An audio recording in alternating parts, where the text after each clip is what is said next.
Power doesn't make a man dangerous. History does. What does it really mean to be a badass president? Is it charging into battle, standing alone against an empire, defying death, bullets, war, and political chaos? America wasn't built by perfect men. It was built by fighters, risk-takers, rule-breakers, and survivors. Tonight, we're not talking about politics. We're talking about raw leadership under fire. From men who bled on the battlefield to those who stared down darkness, civil war, the flag world remains a war, beacon, assassination, a reminder and of the global ideals we collapse. strive This is for. the story of the most badass U.S. presidents in American history. Buckle up, because history gets intense. George Washington, the man who walked away from power before there was a White House, before there was a Constitution, before there was even a United States of America, there was George Washington, not a king, not a tyrant, but a warrior who became a leader, and a leader who chose restraint over absolute power. George Washington didn't inherit authority. He earned it in blood, mud, and loss. When the American Revolution began in 1775, Washington took command of a broken, underpaid, and poorly trained army. These weren't professional soldiers. They were farmers, laborers, and shopkeepers, men standing against the most powerful military empire on earth, Great Britain. Washington faced defeat early and often. He lost New York. He watched his army shrink from tens of thousands to just a few thousand starving soldiers. Yet he never surrendered. During the brutal winter at Valley Forge, Washington's army froze, starved, and nearly collapsed. Soldiers walked barefoot through snow, leaving trails of blood behind them. Disease killed more men than British bullets. Desertion was constant, but Washington stayed. He lived in the same conditions as his men. He shared their suffering. And in doing so, he earned something more powerful than fear, their loyalty. What made Washington truly dangerous wasn't his strength. It was his discipline. He understood that this war couldn't be won through brute force. Instead, he used strategy, patience, and timing. He avoided decisive destruction and chose survival over glory. He struck when it mattered most, like the daring crossing of the Delaware River on Christmas night in 1776, launching a surprise attack that reignited American hope.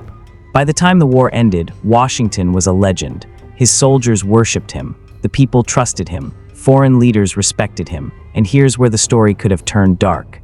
After the war, many officers wanted Washington to become king. They believed America needed a strong ruler. Power was offered to him, real, unchecked power. Washington said no. He resigned his commission and returned to his farm at Mount Vernon. That single decision shocked the world. In an age of emperors and monarchs, George Washington walked away from absolute authority. King George III himself reportedly said that if Washington truly gave up power, he would be the greatest man in the world. But Washington wasn't finished. When the young nation struggled under weak leadership, he was called back, not as a conqueror, but as a founder. In 1789, George Washington became the first president of the United States. He didn't just lead the country. He defined the presidency. Every move mattered. Every decision set precedent. He built a functioning government from nothing. He stabilized the economy. He kept the nation out of foreign wars.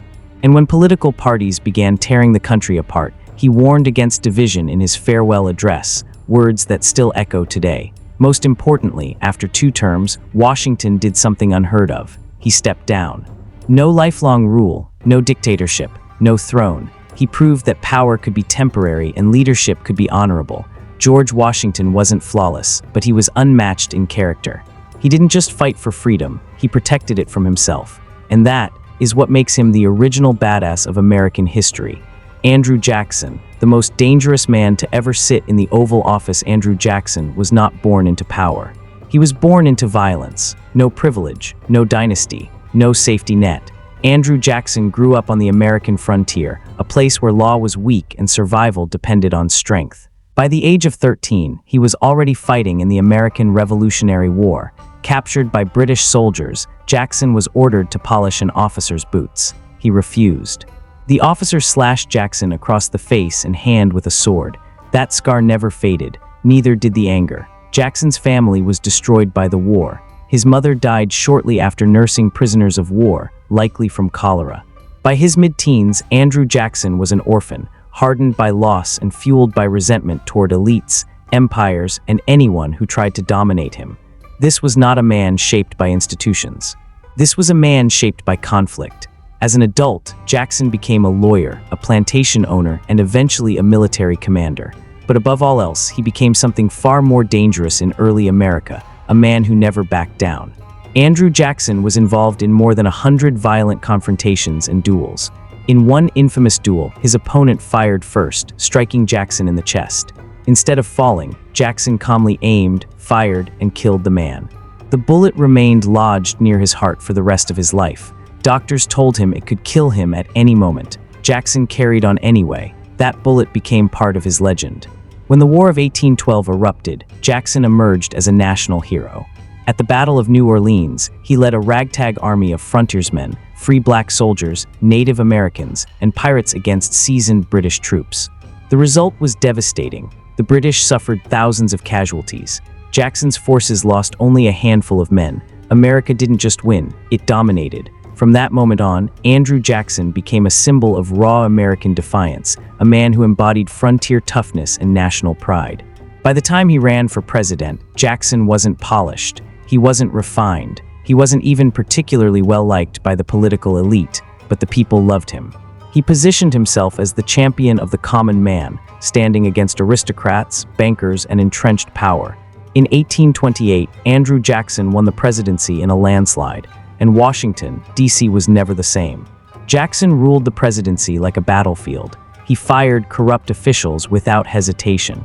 He ignored social norms. He made enemies everywhere. One of his most infamous battles was against the Second Bank of the United States.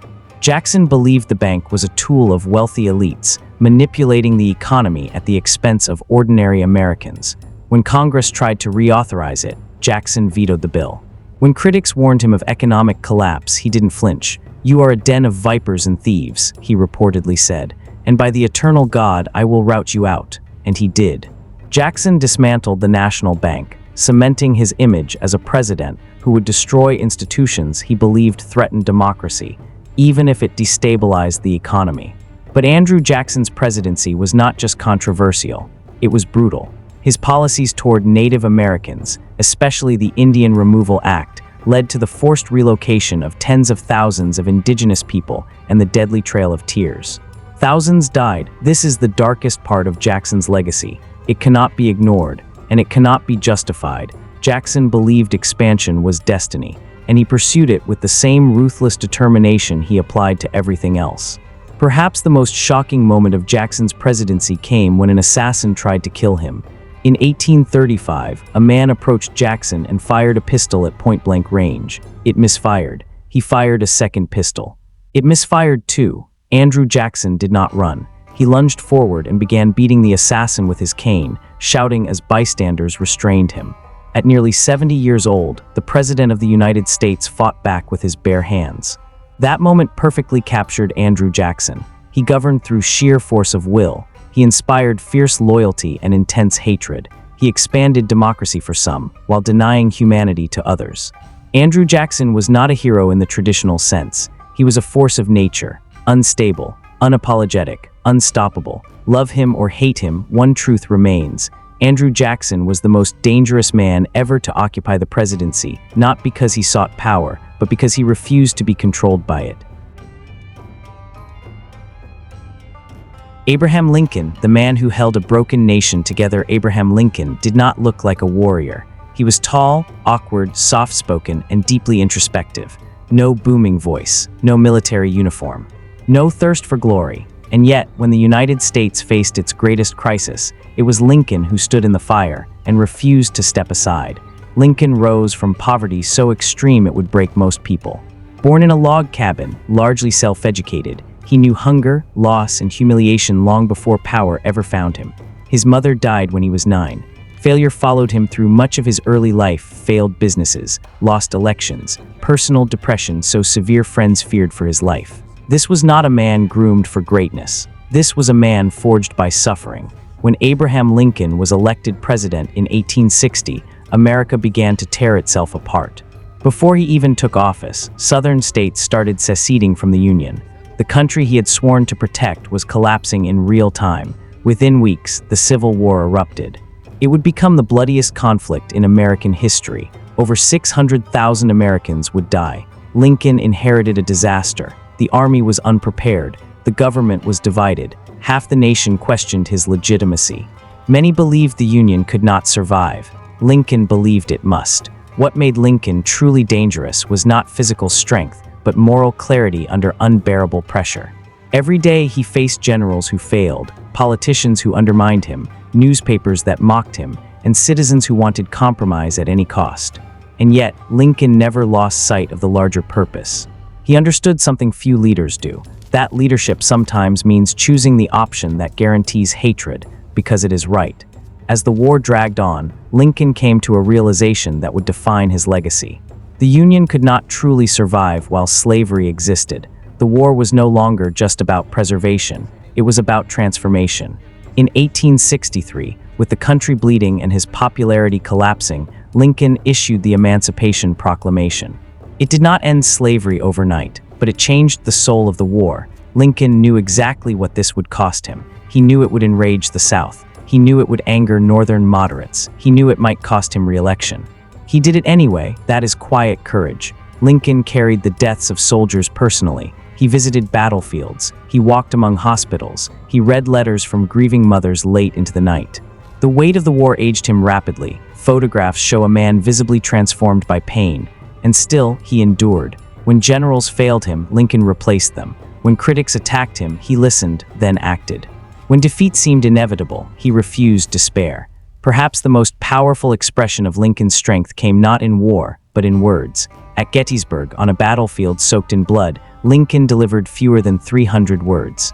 No grand speeches, no dramatic gestures, just truth. That government of the people, by the people, for the people, shall not perish from the earth. In that moment, Lincoln redefined what America was fighting for, not territory. Not revenge, but a nation bound by equality and shared sacrifice. As the war neared its end, Lincoln began speaking not of punishment, but reconciliation. With malice toward none, with charity for all, he envisioned a reunited nation, not ruled by bitterness, but rebuilt by resolve. That vision would cost him his life. On April 14, 1865, just days after the Civil War effectively ended, Abraham Lincoln was assassinated. He did not live to see Reconstruction. He did not live to see the country heal, but he died knowing the Union survived. Abraham Lincoln did not conquer nations. He conquered chaos. He did not rule through fear. He ruled through conviction. He absorbed hatred, grief, and unimaginable responsibility, and never surrendered his humanity. That is what makes Lincoln a badass. Not because he loved war, but because he carried it, so others wouldn't have to. Not because he sought power, but because he used it to bend history toward justice. In America's darkest hour, Abraham Lincoln stood unbroken. And the nation still stands because of it. United States, the man too tough for his own era, Theodore Roosevelt, was never supposed to be strong. As a child, he was sickly, frail, and asthmatic. He struggled to breathe. He was small, fragile, and constantly underestimated. Doctors told his parents he might not survive into adulthood. Roosevelt refused to accept that fate. He built himself, he lifted weights, he boxed, he wrestled, he rode horses, he hunted. He transformed weakness into ferocity through sheer willpower. Roosevelt later called it the strenuous life, and he lived it like a personal religion. By the time Theodore Roosevelt entered politics, he was already larger than life. But it was war that would turn him into a national legend. When the Spanish-American War broke out in 1898, Roosevelt resigned from a powerful government position and formed a volunteer cavalry unit known as the Rough Riders. Bankers' sons fought alongside cowboys. Ivy League elites rode beside frontiersmen, and Roosevelt led them personally into battle. At San Juan Hill, bullets tore through the air as Roosevelt charged forward on horseback, shouting orders and refusing to take cover. He wasn't hiding behind strategy rooms or speeches. He was in the dirt, in the smoke, in the chaos. America watched and fell in love with the image of a leader who fought alongside his men. Roosevelt's rise to the presidency came suddenly. In 1901, President William McKinley was assassinated, and Theodore Roosevelt, at just 42 years old, became the youngest president in American history. And he wasted no time. Roosevelt believed the presidency was a bully pulpit, a platform to shape the nation's direction with force and conviction. He took on powerful corporations, broke monopolies, and challenged the industrial giants who believed themselves untouchable. He didn't fear power, he confronted it. Roosevelt believed America should be strong not just economically, but morally and militarily. He expanded the U.S. Navy, modernized the armed forces, and believed diplomacy should be backed by unquestionable strength. That wasn't a metaphor. It was policy. When Colombia refused to cooperate on a canal project that would revolutionize global trade, Roosevelt backed a Panamanian revolution and secured American control of the Panama Canal. Controversial, yes. Effective, absolutely. He understood the world respected resolve, but Roosevelt's badassery wasn't limited to war and power. He was also one of America's greatest conservationists. He protected over 230 million acres of public land, creating national parks, forests, and wildlife refuges. To Roosevelt, strength meant stewardship. He believed a nation should not only dominate, but preserve. In 1912, years after leaving the presidency, Roosevelt ran again under the Progressive Party, nicknamed the Bull Moose Party. During the campaign, an assassin shot him in the chest at close range. The bullet pierced his speech notes and lodged in his body. Doctors urged him to seek immediate medical attention. Roosevelt refused. He stood up bleeding and addressed the crowd anyway. It takes more than that to kill a bull moose. He spoke for 90 minutes. Only afterward did he agree to be treated. That moment sealed his legend forever. Even outside office, Roosevelt lived without restraint. He explored the Amazon's uncharted river of doubt, nearly dying from disease and injury. He boxed in the White House until he lost vision in one eye. He embraced danger as if it were fuel. Theodore Roosevelt didn't believe life was meant to be safe. He believed it was meant to be lived boldly. He didn't wait for permission. He didn't fear consequences. He didn't apologize for ambition. Roosevelt reshaped the presidency into a position of action, energy, and presence. He set the tone for modern American leadership, assertive, visible, and unapologetically strong. Theodore Roosevelt was not subtle. He was not quiet. He was not cautious. He was force of nature wrapped in human form, a man who built his body, his mind, and his nation with equal intensity. And that is why Theodore Roosevelt remains one of the most badass presidents in American history, not because he was fearless, but because he chose courage every single day.